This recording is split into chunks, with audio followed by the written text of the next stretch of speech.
Buenos días a todas y a todos y bienvenidos a esta masterclass donde analizaremos el ABC del mantenimiento informático. Mi nombre es José Joaquín Flechoso y soy presidente del think tank colectivo Cibercotizante y voy a moderar este evento organizado por G12 y COE, enmarcado en el proyecto de COE Trabajamos en Digital. Este proyecto, financiado por el Ministerio de Educación y Formación Profesional y Deportes y la Unión Europea, a través de los fondos Next Generation, está promovido por COE, formando parte de las iniciativas de modernización de la formación profesional dentro del Plan de Recuperación, Transformación y Resiliencia. Engloba la realización de 3 cursos distintos en modalidad de teleformación, de 30 horas a realizar en 6 semanas, con 3 niveles de cualificación sobre digitalización y la organización de un ciclo de 17 masterclass que están disponibles para que os inscribáis en la web trabajamosendigitalcoe.es. Los cursos son de 30 horas, desde un nivel básico a uno intermedio y otro más avanzado, y cuenta también con sesiones de aula virtual que da unas pinceladas de diferente nivel para acercar a todo el mundo a mejorar su nivel de digitalización tan necesario hoy en día para todos y, por supuesto, para el desempeño de cualquier puesto de trabajo. Os invitamos a participar porque son cursos muy interesantes y completos para mejorar las cualificaciones digitales tan necesarias hoy en día. Las masterclass que se van a realizar se podrán ver también en diferido a través del canal de YouTube de COE TV. Recordaros también que podéis realizar preguntas a lo largo de toda la masterclass que serán recogidas por nuestro equipo y respondidas después de que nuestro ponente termine de su exposición. Como os comentaba, el tema que abordaremos en esta ocasión no es nuevo, pero sí es de indudable actualidad y lo hemos denominado el ABC del mantenimiento informático. Para ello contamos con la opinión experta de José Antonio Alonso, persona con amplia experiencia en calidad y desarrollo. Hacer una breve presentación de nuestro ponente con su larga experiencia, pero diremos que José Antonio inició su carrera profesional en 1998 y acumula más de 25 años de experiencia en la ingeniería del software. Entre sus responsabilidades más destacadas se encuentra la dirección de proyectos y servicios, la supervisión de equipos de trabajo, que en ocasiones han llegado a contar con hasta 50 personas, la definición e implementación de procesos, así como la impartición de formación, tanto de manera interna para capacitar equipos de trabajo como externa, ofreciendo servicios propios de formación.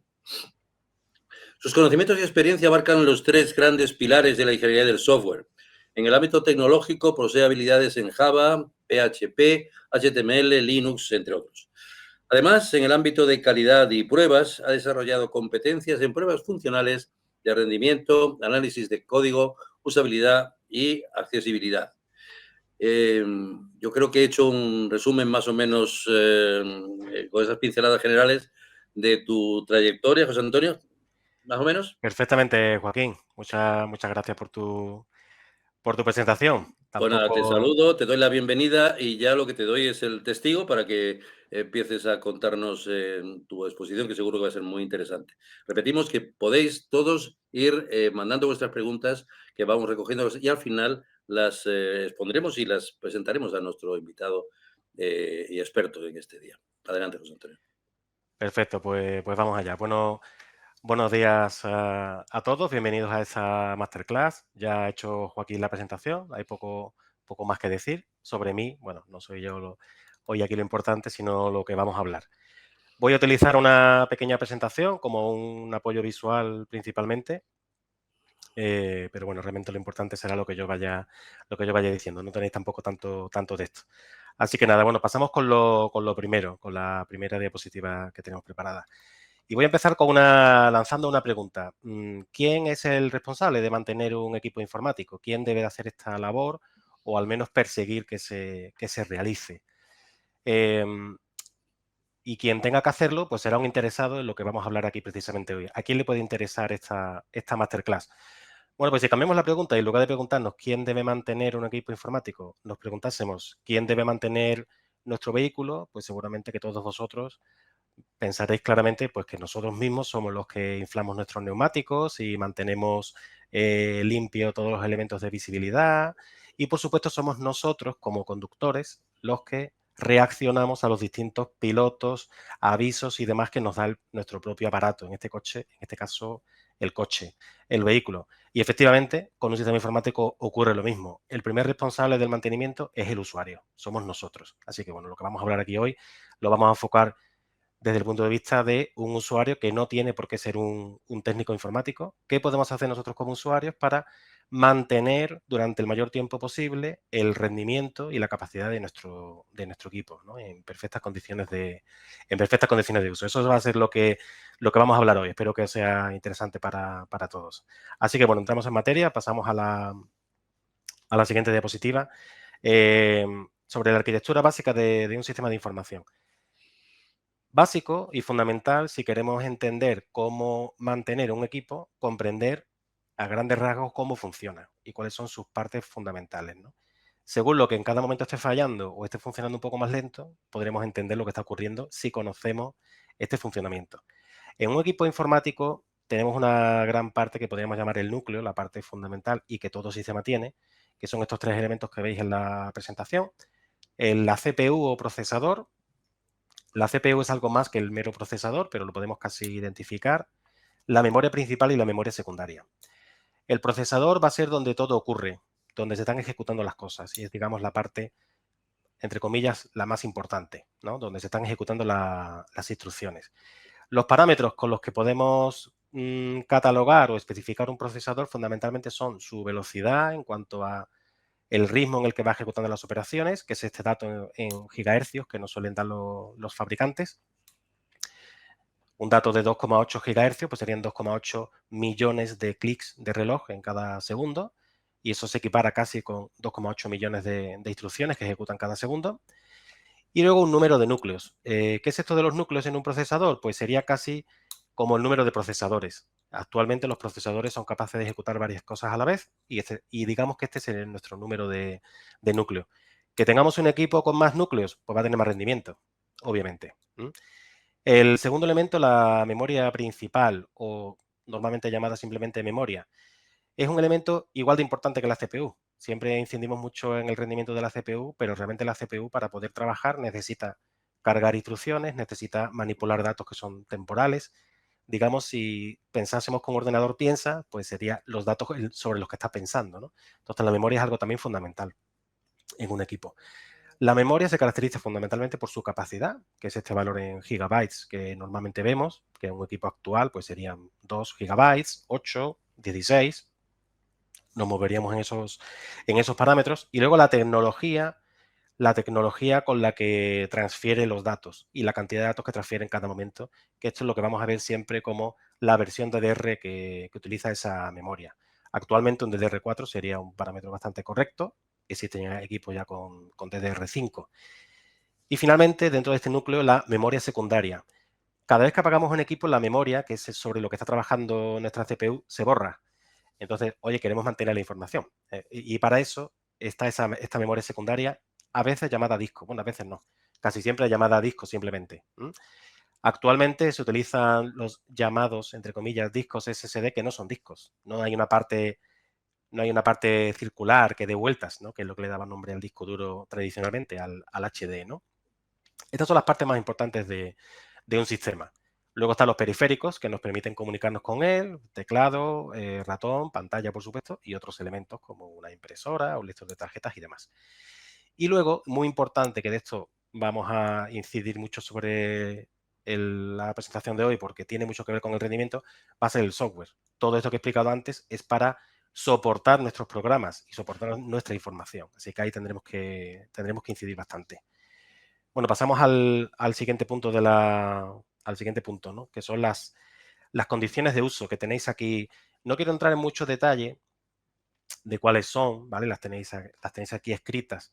Me gustaría incidir fundamentalmente en que existen estas condiciones de uso. Pensamos que un equipo electrónico puede funcionar en cualquier tipo de condición y que no se va a ver afectado, igual que nos veremos nosotros por la temperatura o por la humedad, pero sí que se ve afectado. Incluso tenemos parámetros de altitud, ¿no? Pocos fabricantes garantizan que sus equipos informáticos funcionen por encima de 3.000 metros de altitud, ¿no? Digo esto porque es un dato bastante desconocido. No siempre obedece a que los equipos vayan a fallar, pero sí a que las pruebas a la que lo someten están centradas en garantizar el uso por debajo de esa altitud. ¿vale? Lo importante para nosotros aquí va a ser siempre observar las especificaciones del fabricante e intentar respetarlas, ¿no? En un nivel doméstico, en un ámbito doméstico, la clave va a estar en la temperatura y en la suciedad, en la ausencia de polvo en el propio equipo. En un CPD se vigila muchísimo la humedad. En un domicilio es bastante difícil, ¿vale? Sobre la humedad simplemente indicar que la creencia popular sería que cuanto una mayor humedad, peor, porque si hay condensación podemos tener un cortocircuito, y es real, pero no cuanto mejor humedad siempre es mejor, ¿no? Sino que tenemos este parámetro, este 50%, que es donde nos debemos de intentar mantener. Ambientes especialmente secos tienden a generar más electrostática, ¿vale? No se distribuyen igualmente las cargas y esto también puede ser un problema, ¿vale? De ahí este valor del 50%. En un domicilio realmente la humedad es el parámetro que menos vamos a gestionar. El polvo va a ser para nosotros el gran enemigo, La suciedad en un equipo nos va a afectar fundamentalmente fijando el calor sobre los componentes y el calor va a hacer lo que el equipo no funcione. Un equipo informático va a estar siempre por encima de esta temperatura que os he puesto aquí. La que yo os estoy dando es la temperatura del ambiente. Necesitamos un ambiente en torno a 20 grados para que el equipo pueda disipar el calor que genera. Y el polvo va a impedir que se disipe, ¿vale? Así que bueno, estas condiciones son condiciones que debemos intentar respetar siempre en la medida de lo posible. Pasamos al siguiente punto y vamos a empezar a hablar ya de cómo detectar averías, ¿no? Cómo llegar a darnos cuenta de que algo puede estar funcionando mal en nuestro equipo, ¿no? Aquí tenéis los indicadores básicos que nos indican que algo malo está ocurriendo, que son el calor, o sea, el sobrecalentamiento, el ruido, los errores frecuentes y la disminución del rendimiento. Siempre que hablemos de disminución del rendimiento, vamos a estar en un escenario fundamentalmente de problemas de software. Normalmente los problemas de hardware suelen generar falta de funcionamiento. Es poco habitual que porque un disco funcione mal, el equipo vaya más lento, ¿no? Principalmente no funcionará, ¿vale? Aunque sí que hay casos, ¿no? Pero bueno, cuando hablemos de rendimiento, vamos a hablar casi siempre de software, ¿no? Aquí muchas veces cuando hacemos una charla de este tipo o hablamos con un usuario, surge la pregunta, ¿no? Y con esto pasamos ya a la siguiente diapositiva, surge la pregunta de, oye, José Antonio, pero ¿cuánto calentamiento, ¿no? ¿A partir de qué temperatura empiezo a preocuparme? ¿A partir de qué ruido? Bueno, cada equipo es diferente a nivel del ruido, va a depender mucho de sus componentes, ¿no? Por ejemplo, hablaba antes de los discos SSD. Un disco SSD, al no tener este disco que gira, no tiene componentes mecánicos y un equipo SSD genera mucho menos ruido. Entonces, no existe un nivel, no podemos decir este ruido ya es mal indicativo, ¿no? En lo que nos vamos a fijar va a ser en el aumento. Una vez que nosotros tenemos un equipo y que estamos acostumbrados a que genera cierto ruido que no es molesto, y es cierto que cuando lo tocamos está algo más caliente que el ambiente, pero solo algo más caliente, cuando empecemos a notar que el equipo está más caliente de lo habitual, que genera más ruido de lo habitual, que funciona de manera más lenta de lo habitual, ahí es donde nos tenemos que empezar a preocupar. Y aquí el primer paso y más sencillo va a ser tirar de herramientas de diagnóstico. Todos los sistemas operativos actuales las tienen, algunas son de instalación adicional, otras vienen con el propio sistema operativo. Y es cierto que estos programas, sin muchos conocimientos técnicos, nos van a permitir averiguar qué está ocurriendo. Entonces, lo primero sería ejecutar estos elementos, ¿no? En Windows, por ejemplo, los tenemos en el panel de control. Hay uno para cada tipo de hardware, tiene su propio asistente que hace las comprobaciones que antes hacíamos de manera manual y que ya nos va a dar un reporte de lo que está ocurriendo. Sería el primer paso. Pasamos al siguiente punto en la presentación. Estamos hablando de equipo informático, fundamentalmente estamos hablando del núcleo, esto que os he dicho antes de la CPU y la memoria principal y la memoria secundaria, que son los elementos realmente necesarios para que el equipo funcione. Todo el resto de elementos pueden estar o pueden no estar. Podríamos no tener una unidad de CD y aún así el equipo funcionaría. Podríamos no tener un teclado y el equipo funcionaría. Otra cosa es que no le podríamos pedir nada, ¿no? Pero bueno, digamos que son de segundo orden, elementos de segundo orden. Bueno, pues estos elementos también es importante que tengan un mantenimiento adecuado. Aquí no tenemos unos parámetros tan homogéneos en cuanto a las condiciones en las que tienen que funcionar y habrá que fijarse siempre en lo que nos diga el fabricante, ¿vale? Sobre eso no quiero incidir mucho. Sí que he querido destacar aquí un elemento que cuando hacemos una auditoría de calidad suele ser donde más problemas nos encontramos, que es en los microcomponentes, en los pequeños cables, pequeños conectores, pequeños cargadores. Aquí encontramos normalmente muchos problemas porque no se tienen en cuenta como un elemento importante, ¿vale? Y vosotros en vuestro domicilio, que ya no hablamos de un CPD, nos vamos a encontrar este problema simplemente cargando nuestro teléfono móvil. Cada equipo tiene sus propias características y aunque todos los cargadores generen cierto nivel de tensión, no todos tienen una misma intensidad, no todos tienen una misma impedancia. Lo mismo nos ocurre con los cables, ¿no? Entonces es muy importante que utilicemos siempre cableado y conectores originales y si no son originales que cumplan las mismas especificaciones. En cuanto al mantenimiento de estos elementos, básicamente es lo mismo, cuidar el sobrecalentamiento y para ello cuidar la limpieza, ¿eh? La ausencia total o si no total, lo máximo posible la ausencia de polvo. He dejado aquí en la presentación esta palabra de peinar. Cuando terminé la presentación, este tecnicismo, pero bueno, seguro que se comprende, ¿no? Igual que peinamos el cabello de manera que todos los pelos estén en la misma dirección y sean paralelos, con los cables debemos de intentar hacer siempre lo mismo. Tenemos muchos problemas de cables que aparecen completamente trenzados y que cuando queremos eliminar uno o desconectar uno, desconectamos el que no es, o tirando de uno, tiramos de otro, y podemos provocar grandes problemas. Esto en un CPD nunca ocurre porque somos muy conscientes de lo grave que puede ser, pero sí que ocurre en un domicilio o en una pequeña oficina. Pues importante también atender a este tema. Pasemos al siguiente elemento, el software, que es donde nos vamos a detener un poco más. Porque normalmente los principales problemas que tenemos en cuanto a cómo funciona nuestro equipo son de rendimiento y la mayoría de las ocasiones este rendimiento obedece a un problema con el software que tenemos. El software sabemos que hay varios niveles de abstracción con respecto al hardware. Tenemos por una parte el sistema operativo y tenemos por otra parte las propias aplicaciones. Son elementos distintos que tienen distintas necesidades, pero que tenemos que atender al mantenimiento de sus capacidades y de su rendimiento en los dos niveles. Las reglas básicas de mantenimiento del software las tenéis aquí en la presentación. Por supuesto, la actualización. Todo el software es algo bastante complejo que realiza una gran cantidad de operaciones y es muy frecuente que el software contenga errores, más errores que el hardware, que son elementos, en definitiva, bastante simples. El hardware es algo bastante simple, ¿no? El software no. El software es algo mucho más creativo y es verdad que tiende más a tener problemas. Y aquí las actualizaciones son básicas. Cada vez que un fabricante detecta problemas en su software, genera parches de seguridad o parches de corrección que simplemente van corrigiendo estos pequeños problemas. No voy a hablar de seguridad, que vamos a hablar después, pero a nivel ya de evitar errores, las actualizaciones son fundamentales. Por supuesto que no todo el software tiene la misma prioridad a la hora de actualizar, ¿no?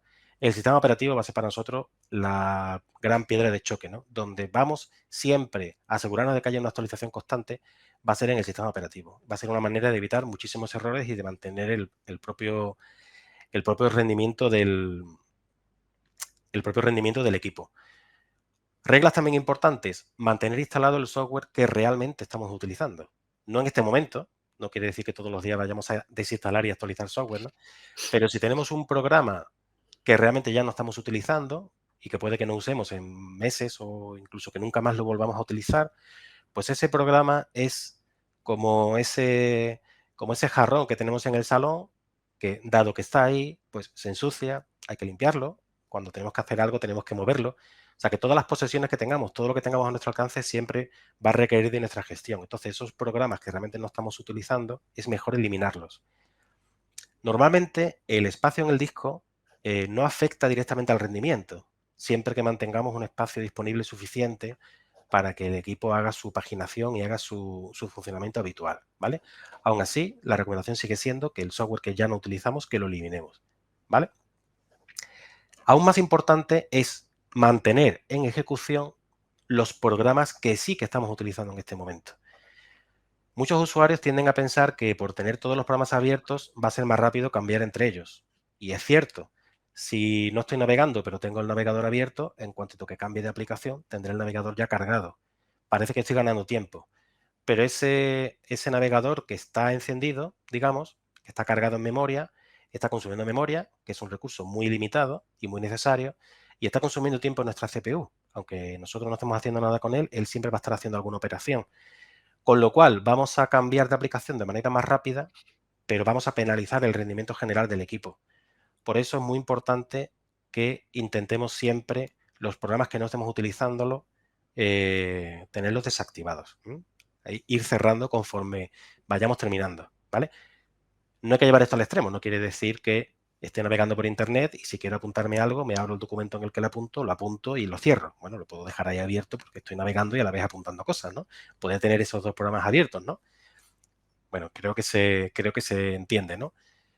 Yo habitualmente puedo tener 6 o 7 aplicaciones ejecutándose a la vez porque las estoy utilizando, ¿vale? Es simplemente, una vez que terminemos con una, irlas apagando. Estas serían de las recomendaciones más importantes con respecto al software, sin entrar en materia de seguridad, que es un elemento a destacar, ¿no? Un elemento a destacar y del que vamos a hablar precisamente ahora. Así que, bueno, pasamos al siguiente elemento, la siguiente diapositiva, y con esto vamos a terminar ya la parte de ponencia.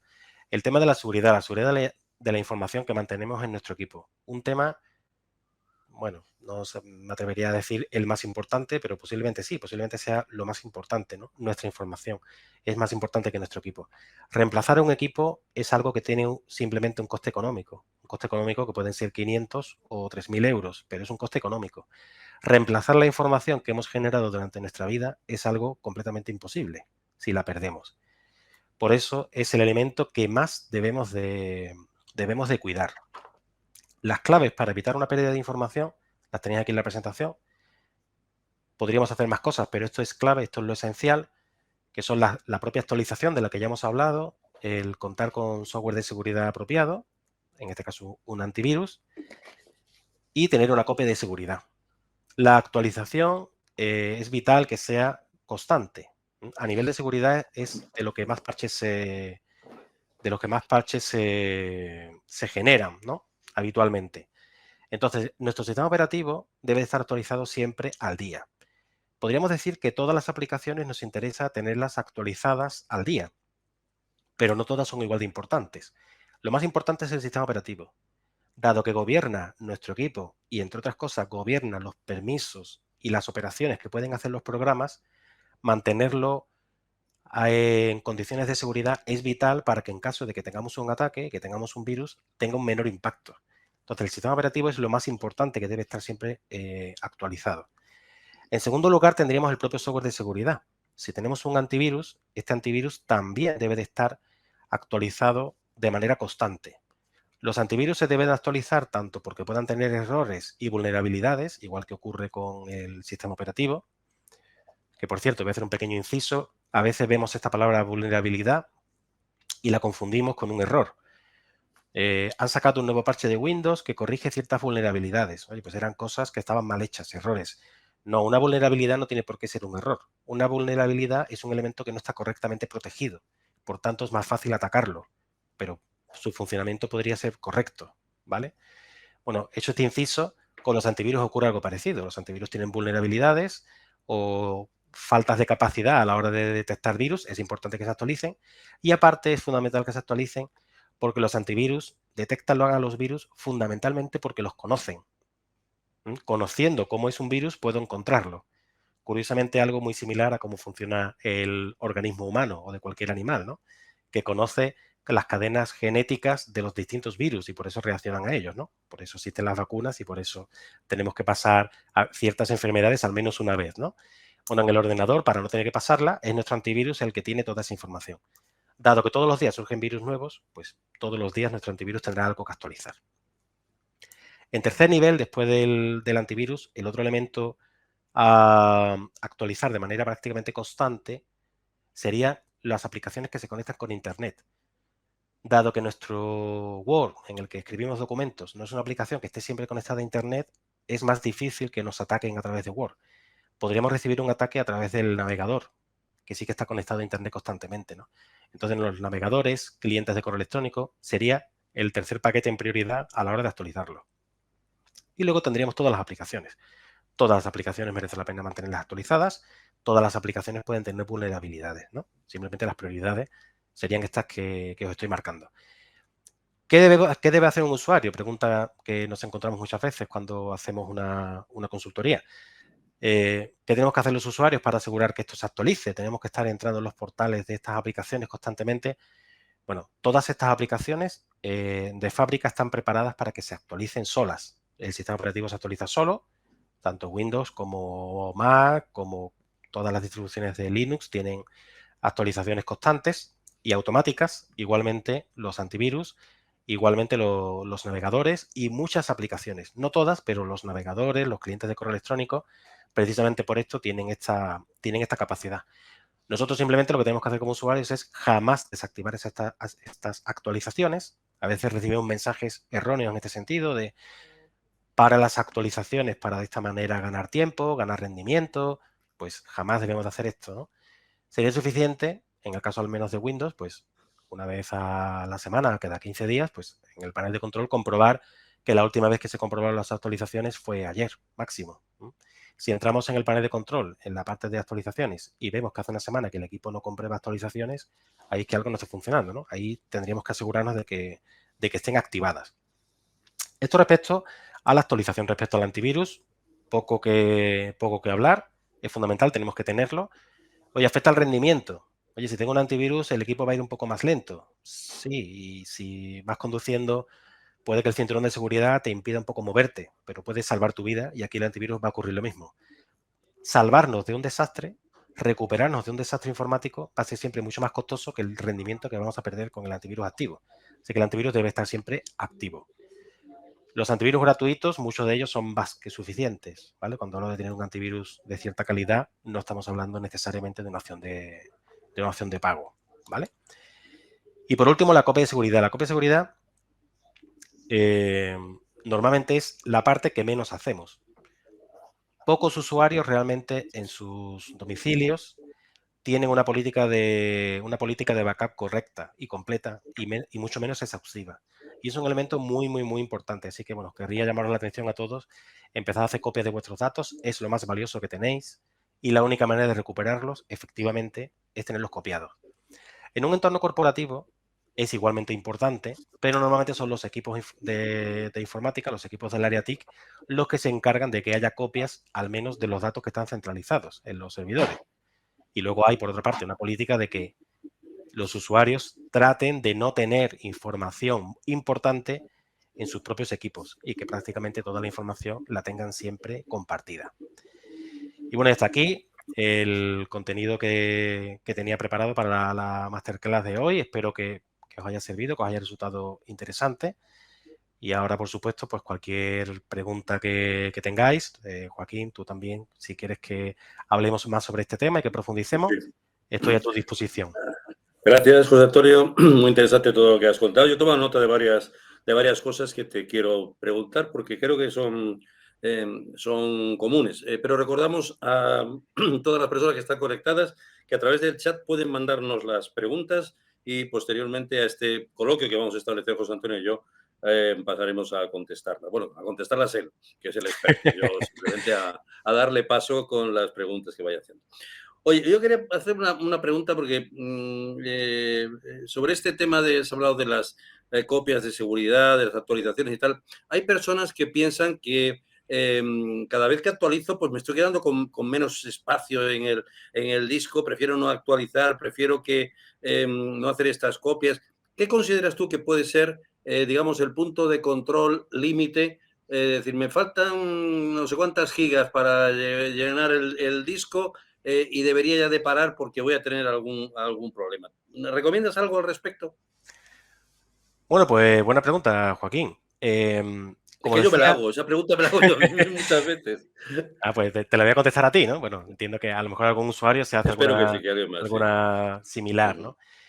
Bueno, al principio he explicado respecto a la arquitectura, tenemos la CPU, tenemos la memoria principal, tenemos la memoria secundaria. Cuando el equipo está trabajando, todo está ocurriendo en la CPU, que está utilizando datos que tienen su memoria principal, ¿no? El primer nivel de memoria. El disco, digamos que no se está utilizando. Entonces, ¿tener el disco lleno afecta al rendimiento? Podríamos pensar que no. La respuesta correcta es que sí. La respuesta correcta es que necesitamos tener cierto espacio, pero cierto espacio que permita simplemente al equipo generar información temporal. Y aquí estaremos hablando de algo similar a la memoria que tenemos. Si tenemos un equipo que tiene 8 gigas de memoria, pues mantener 8 gigas de espacio en el disco sería lo idóneo. Una vez que tengamos este espacio que va a permitir al equipo paginar y seguir funcionando, el que tengamos más espacio no mejorará nuestro rendimiento. Entonces, no es necesario ir más allá.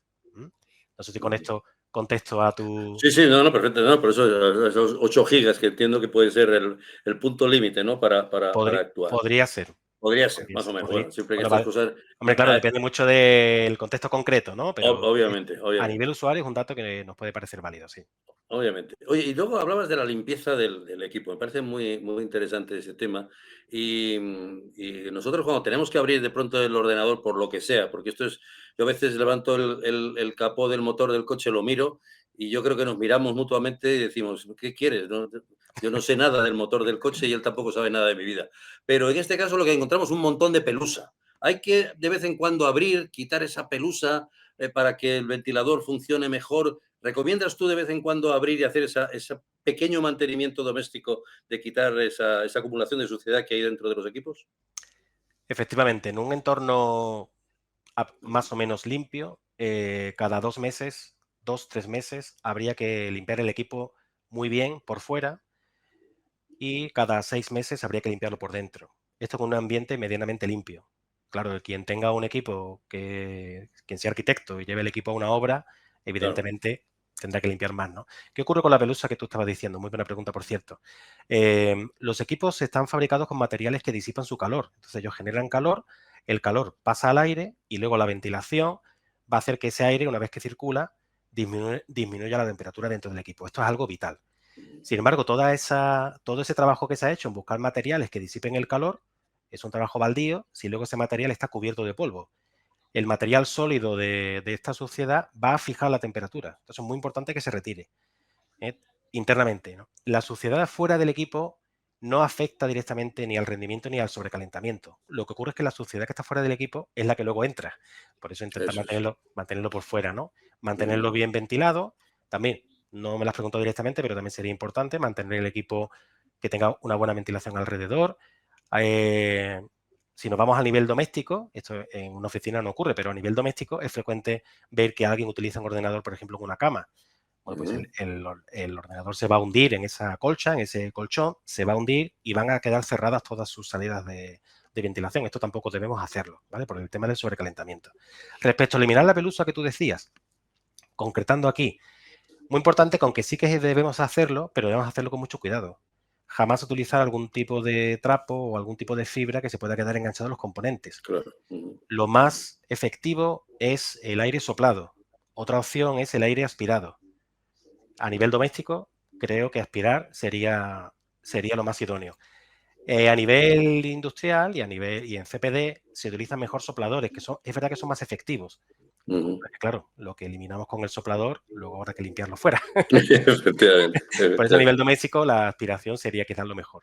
Efectivamente. Oye, y ya has hablado también del tema de los cables. Dices, utilicemos cables originales, etcétera y tal. Entonces, nos cabe siempre la duda de que vamos a un chino similar, cogemos un cable que nos parece que puede funcionar igual, pero el problema es que cuando cogemos un cable original vemos Made in China. ¿Hay chinos buenos y chinos malos? ¿Cuál dirías tú que conviene comprar? Esos cables originales, que evidentemente te dan una garantía total, pero de los otros, ¿cuál sería el punto en el que nosotros veríamos, este no debo comprarlo porque es un peligro?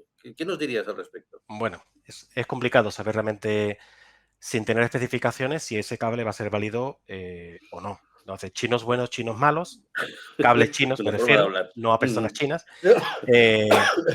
Cables chinos. Bueno, pues si en lugar de utilizar un cable chino queremos utilizar el cable que ha fabricado Apple, posiblemente el cable que ha fabricado Apple lo haya fabricado en China, sigue siendo un cable chino, o sea que Lo que voy, sí.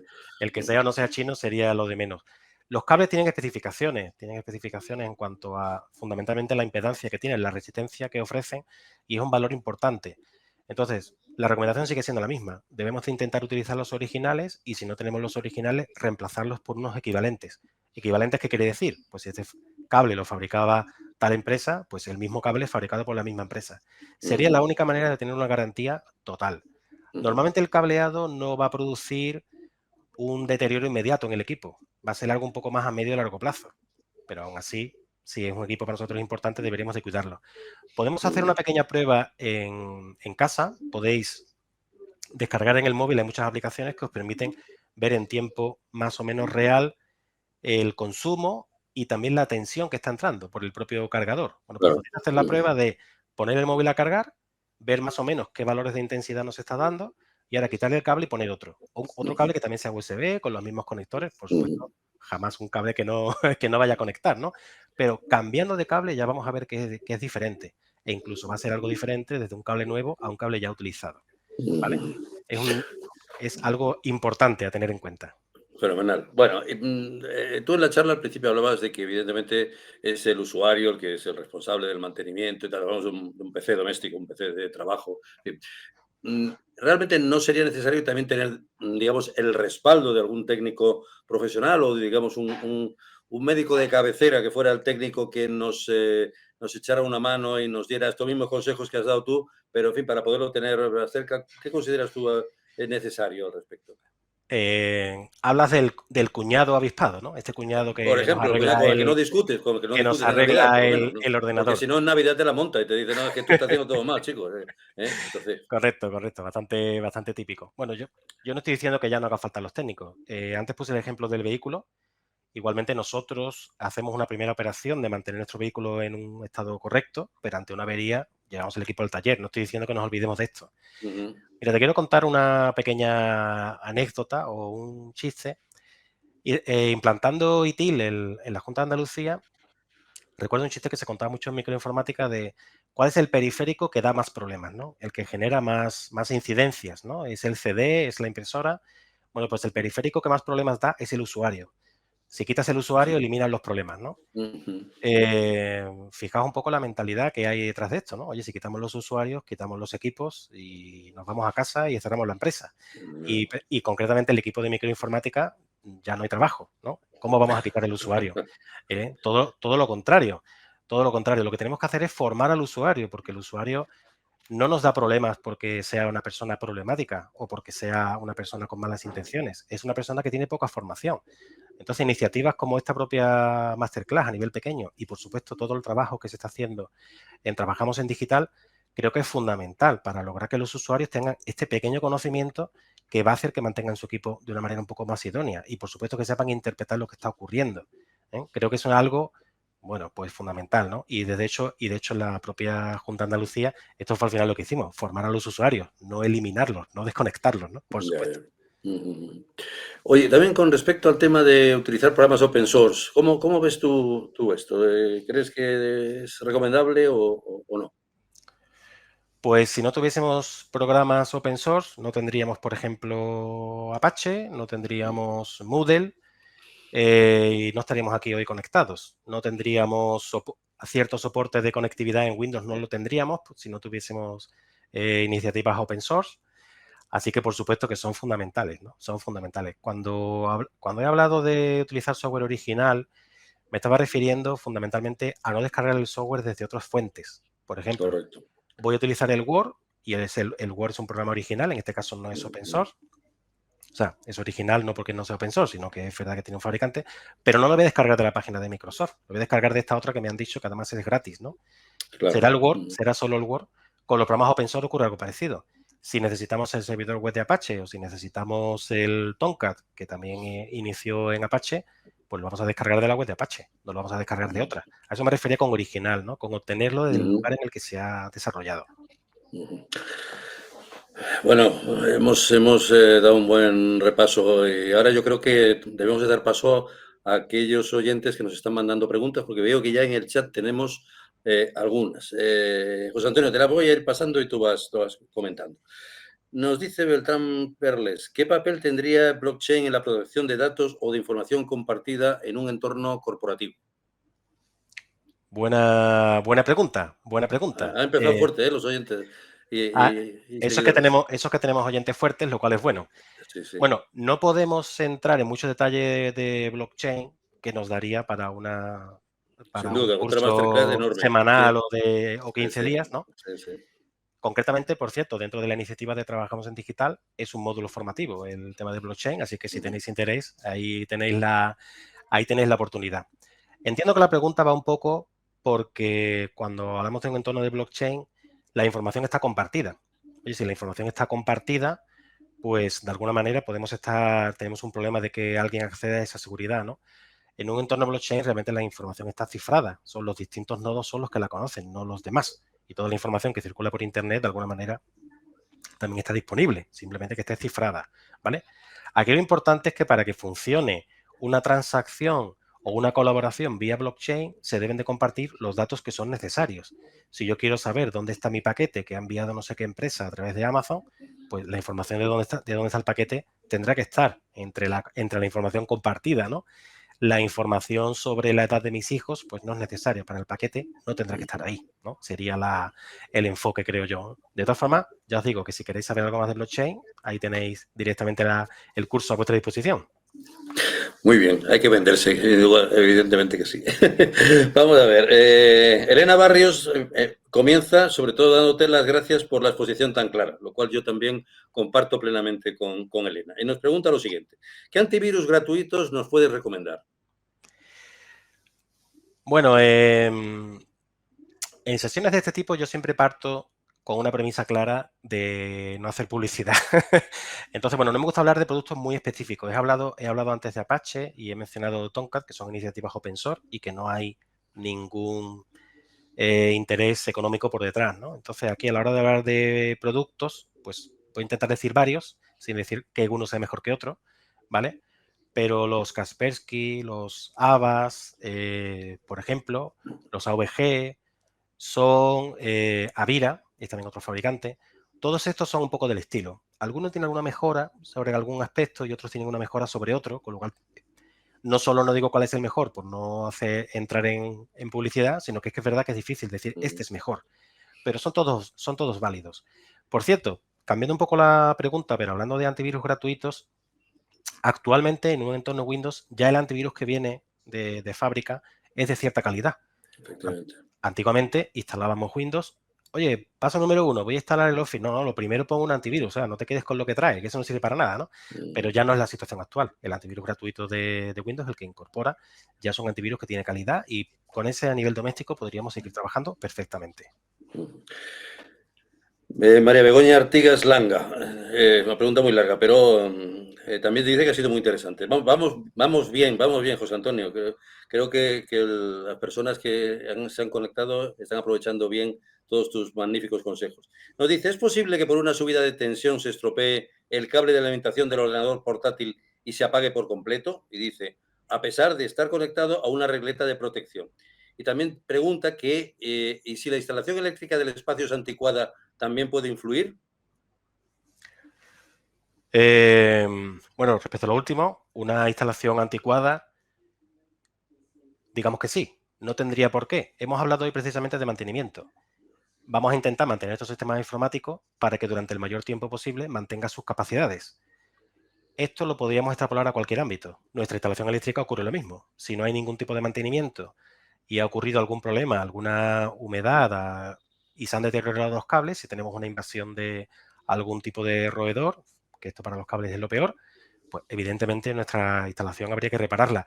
Si no, realmente el propio paso del tiempo no tiene por qué ser indicativo de que algo esté mal, ¿vale? Esto respecto a lo que preguntabas de la instalación antigua. Y luego me hablabas de una subida de tensión. Si por una subida de tensión se puede ver afectado un equipo, creo Sí, haber dice que entendido. se apague por completo y que se apague por completo. Por supuesto. De hecho, es perfecto que se apague, ¿no? Cuando un equipo se apaga por una subida de tensión lo que puede provocar primero es que nuestra fuente de alimentación se queme y entonces ya el equipo no funcionaría. Hay equipos que se apagan, pero que se apagan precisamente como una medida de protección. Oye, tengo esta subida de tensión, prefiero apagarme primero. Se va a apagar, vamos a perder información, pero vamos a conservar el equipo. O sea que es un funcionamiento bastante correcto que el equipo se apague. Y por supuesto que es algo que puede ocurrir. Dorina Mocano nos pregunta si la inteligencia artificial influye negativamente en la seguridad del sistema operativo. Bueno, antes hablábamos de blockchain, de inteligencia artificial, que no es la masterclass de hoy. También podríamos tener, no yo, porque no soy un experto, por supuesto que sé bastante de inteligencia artificial, pero no soy un gran experto. La pregunta concretamente, la seguridad de nuestro sistema operativo. Entiendo que la pregunta va a ¿algún agente de inteligencia artificial podría manipular nuestro equipo? ¿Podría extraer información? Y sí que se está hablando ya mucho de que cada vez hay más hackers que utilizan inteligencia artificial. Al final estamos en una situación de inseguridad, en una situación de hacking en el que hay una persona o una organización con un interés por robar información o por conseguir un rescate económico, pero a nivel de software, en lugar de utilizar las herramientas que utilizaban anteriormente, utilizan un sistema de inteligencia artificial con el que pueden de una manera más rápida saltar de un tipo de ataque a otro, de una aplicación a otra y ganar mucha velocidad. Y sí que es cierto que se está utilizando. Cuando hablamos de inteligencia artificial, que ya os he dicho que no soy un gran experto, pero que sí que me ha tocado hacer alguna charla, cuando hablamos de inteligencia artificial yo pongo siempre el ejemplo de la dinamita que inventó Nobel. Desarrolló la dinamita para poder crear carreteras, hacer túneles y hacer trenes. E incluso también para, no sé si lo hizo para minería, pero bueno, para que se utilizase ahí, ¿no? Luego con la dinamita, pues han muerto muchísimas personas, tanto por accidentes como en conflictos bélicos, ¿no? Y este es el nacimiento de los premios Nobel, ¿no? Intentó reparar su gran error, ¿no? Realmente Nobel inventó un producto fantástico con esta dinamita, ¿no? ¿Qué quiero decir? Y esto ocurre con la inteligencia artificial.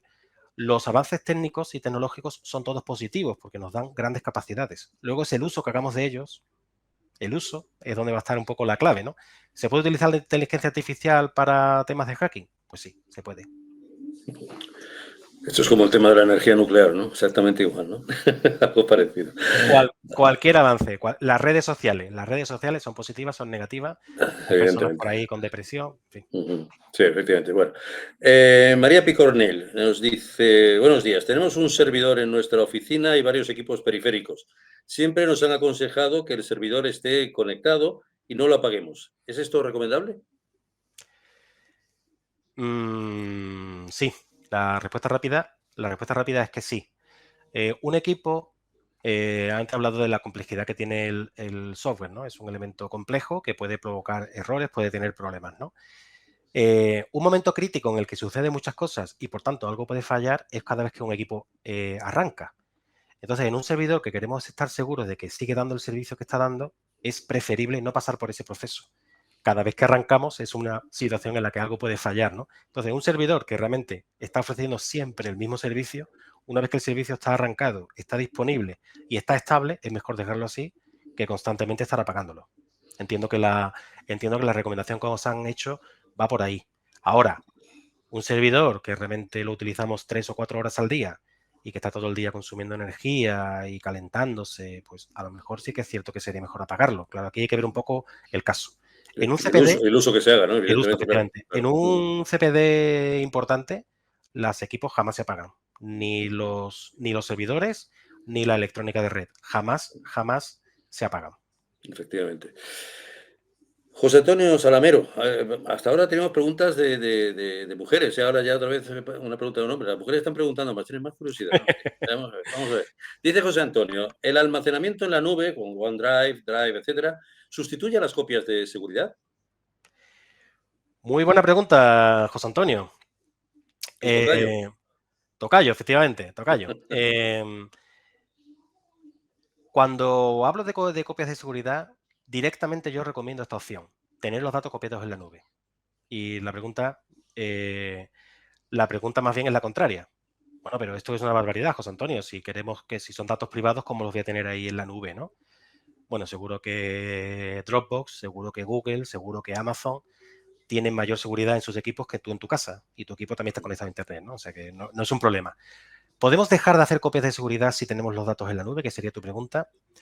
Bueno, si tú confías tus datos solo a un tercero, en este caso, no sé qué ejemplos has puesto, pero bueno, Dropbox, Microsoft, que sería OneDrive, Amazon, Google, si confío los datos a estas empresas, ¿qué puede ocurrir si estas empresas cierran?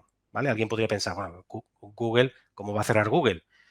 Bueno, pues si cerró Philips y prácticamente ha cerrado Nokia, ¿por qué no cerrará algún día Google? Por supuesto que sí, ¿no? Entonces, mantenerlo como única copia yo no lo recomiendo. Yo recomiendo tener los datos en la nube, una sincronización que además puede ser constante, nos va a permitir recuperar la información sin perder prácticamente nada, Si hacemos una copia en un disco externo una vez a la semana, pues si hacemos la copia los lunes y tenemos un problema el domingo, todo lo que haya pasado durante la semana lo perdemos. Con los datos en la nube, no. Los datos en la nube estará lo de hace 5 minutos. Entonces, eso es un buen sistema. Pero para prever que la información esté solo en un tercero, yo mantendría el hacer una copia, que puede ser mensual, hacer una copia mensual en un soporte que yo mantenga. Bueno, hay que tener en cuenta, por ejemplo, Netflix no tiene un solo CPD, todo lo tiene en la nube. Estamos hablando de una empresa que factura miles de millones, ¿no? Con lo cual la nube tiene un altísimo nivel de seguridad también y los datos están tremendamente seguros ahí.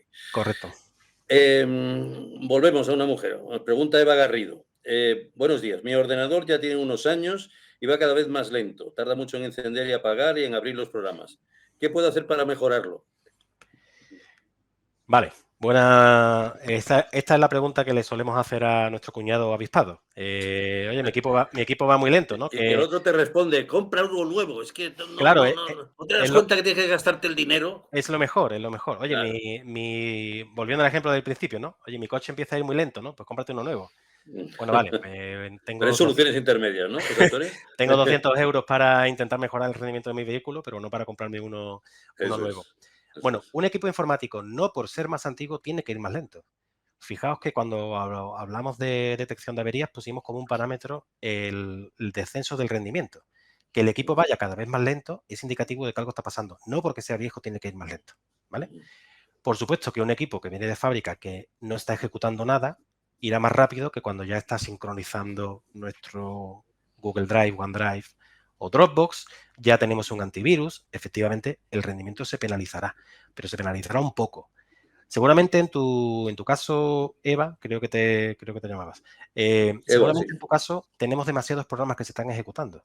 Es lo que os mencioné antes de mantener instalados solo los que realmente utilizamos y mantener en ejecución solo los que realmente estamos usando en ese momento. Ahí seguramente es donde esté el problema. Si crees que tu equipo se ha degradado mucho, sí que es cierto que de vez en cuando un reseteo completo te va a ayudar muchísimo. Cuando digo reseteo completo me refiero a volver a instalar el sistema operativo.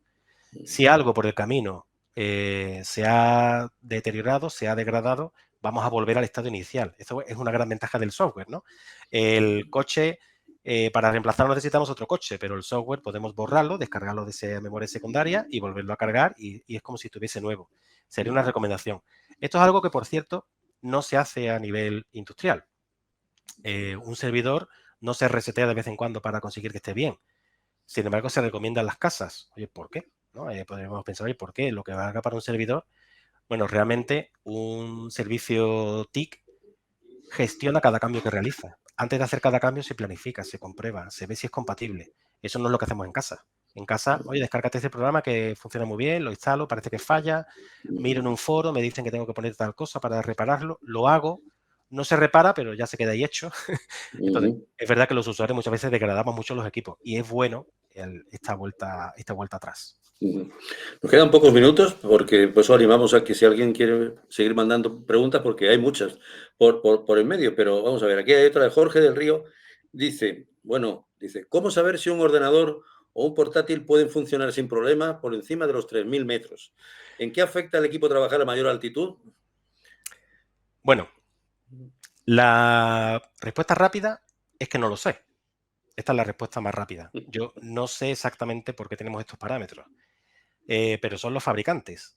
Yo cuando compro, vuelvo al ejemplo del vehículo, cuando compro un vehículo no intento entender cómo funciona todo, porque yo no soy mecánico. Yo confío en el fabricante. El fabricante me dice que tengo que cambiar el aceite cada 2 años o cada 5.000 kilómetros. Yo no entro, no lo discuto, ¿vale? No lo discuto, ¿no? No puedo saber de todo, necesito mi tiempo para saber de lo que realmente sé, ¿vale? Entonces, bueno, aquí lo que tenemos que intentar es simplemente respetarlo.